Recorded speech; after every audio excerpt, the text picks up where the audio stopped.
Hello amazing leaders, and welcome to day 67 of the Amazing 90-Day Challenge. Today is part 2 of what we started yesterday, which I entitled Give Back, where we talked about as amazing leaders we should always try and give back to other people. And yesterday I had the honour and the privilege of going back to my secondary school for the first time in 26 years and giving a couple of talks to different people there. So before I did that, I was given a tour. It was like a trip down memory lane. Amazing to see how much was still there from when I was there a long time ago. Different classrooms might have been being used for different things, but a lot of it hadn't changed hardly at all. There was lots of new projects going on as well, lots of new building work going on, a whole new primary school that had been added to the secondary school that wasn't there at all. And it was wonderful just to be able to see the different visions that people had had over the many years for them to turn it into what it's becoming as well. And it's also becoming one of the best schools in Kent as well, which is just fantastic. So it was a real honour to be able to go back and be able to spend some time with them, to be able to share some of my stories of what's happened since I left there, and hopefully inspire and give the students there some idea as to what they potentially could go on to do after leaving that school as well.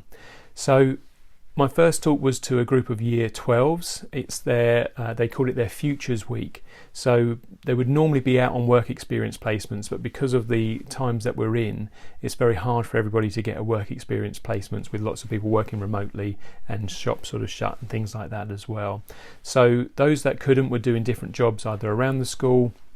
There was one young lady there who was practicing being an events coordinator, and so she was my point of contact and helped me set up for the talk that I gave first of all as well, which was a really good experience for her to be able to do something like that. And then I was able to speak to around 60 different students, aged around 17, I guess, something like that, to be able to share my story, my journey from leaving school to where I am now, what I've done over the years in business, and where I've set up around the world in previous lives and things like that. So that was really exciting and really interesting. And then we went through helping them to set some of their own amazing 3D goals. So I explained the principle behind amazing 3D goal setting. I gave them some quotes and some stories, and then we went through 5 different areas, and I'd asked them all just to set one of their own goals, at least one for each of the different areas. And the areas we looked at first was health and fitness. So I got them to set a goal around a health and fitness goal, whether that was to, run 5k in under 30 minutes, or drink more water, or eat healthy, or whatever else it might be. Maybe it was to stop something they were doing that wasn't very healthy. So that was one of their health and fitness goals, and we had some good ones that came up from that. And then we talked about money and investment goals, and finance and wealth. And what was really interesting, we had some great interaction. So each time I would give them a couple of minutes just to write down a few of their own goals using the 3D goal format, where they have to put a date by when they want to achieve that goal or their dream.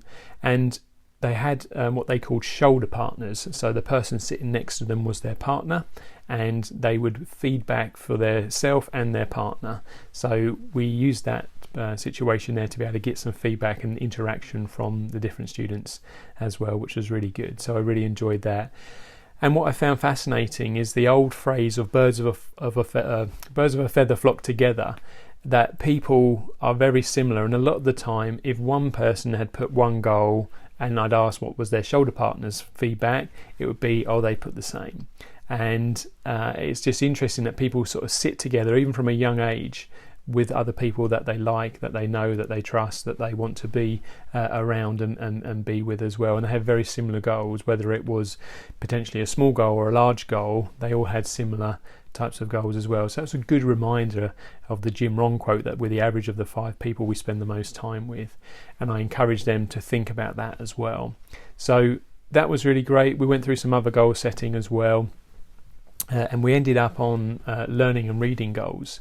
And I was able to share with them that no matter what age you leave school, that doesn't have to be the age where you stop learning. And for a lot of people it is. Their mental age in terms of learning and that capability that they had was when they left school. And for the older generation, that might have been when they were 14 or 16 or something like that, whereas now it's 18 that you have to stay in education until, whether that's an apprentice or at school or college.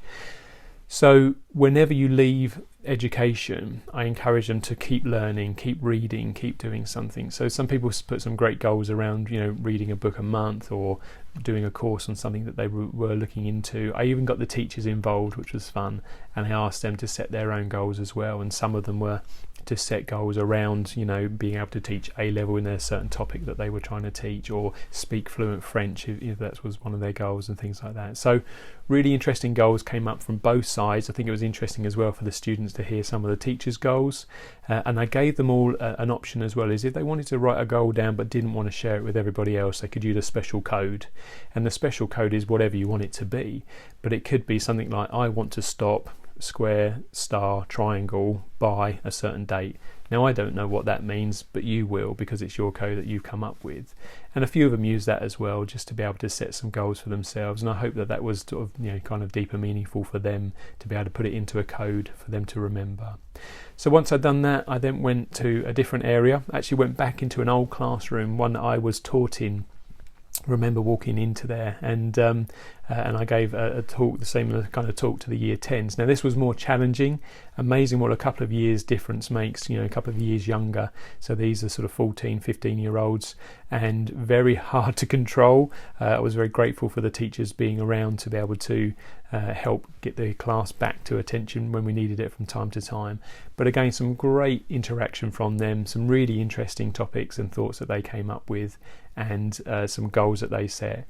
So yesterday I was able to achieve 2 of my own amazing goals. The first one was to be able to give a talk at my own school, my old school, and also to be able to help people there set their first goals. And for most of them, that was the first goals that they set, to write them down physically, put a date by it, and go through the amazing 3D Goals program. If that's something you're interested in, if you'd like to go through that with me, no matter how old you are or how young you are, I would have loved to have learnt this at primary school, and continue to have learnt it and work with it throughout the rest of my life. It would have been amazing to see how many goals I could have achieved by now. An interesting statistic is that 3% of the world's population set goals and 97% don't. Of those 3% earn more than all the rest of the 97% combined, just by setting goals. It's an amazing thing that people don't know about. So if you want to be one of those 3%ers, then please get in contact with me through all the different social media channels that you can find me on, or through the podcast, and I'd love to help you if I can. So I'm really looking forward to helping more people set their own amazing 3D goals. So I hope that's helpful. I hope you'll have an amazing day, and remember, why be average when you can be amazing?